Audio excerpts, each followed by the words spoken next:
Hello বন্ধুরা, তোমরা সবাই কেমন আছো? আশা করি তোমরা সবাই ভালো আছো। তো আজকে দেখো, আমি আজকে ফুলকপি দিয়ে মাছের ঝোল করবো। তো আমার কোনো আইডিয়াই নেই যে ফুলকপি দিয়ে মাছের ঝোলগুলোকে কেমন করে করতে হয়। তো আমি আমার মায়ের কাছ দিয়ে জানলাম, জেনে আমি এই পদ্ধতিতেই এই মাছের ঝোলটা করছি। বন্ধুরা প্লিজ একটু দেখো তো ঠিকঠাক করছে কি না।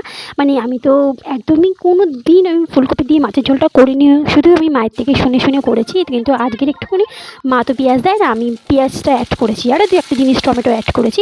দেখো বন্ধুরা যে মাছের ঝোলটা ঠিকঠাক হলো কি না। যদি ভালো লাগে তোমাদের এই রেসিপিটা, তাহলে প্লিজ আমাকে একটুখানি কমেন্ট করে জানিও যে না, এই ফুলকপি দিয়ে মাছের ঝোলটা আমি ঠিকঠাক করে করতে পেরেছি।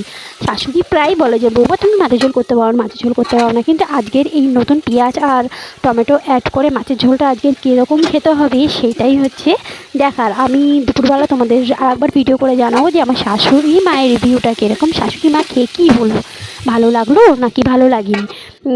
আমি জানাবো না যে আমি ভিডিও করছি, এটা লুকিয়ে লুকিয়ে তোমাদের সঙ্গে সেটাই শেয়ার করব।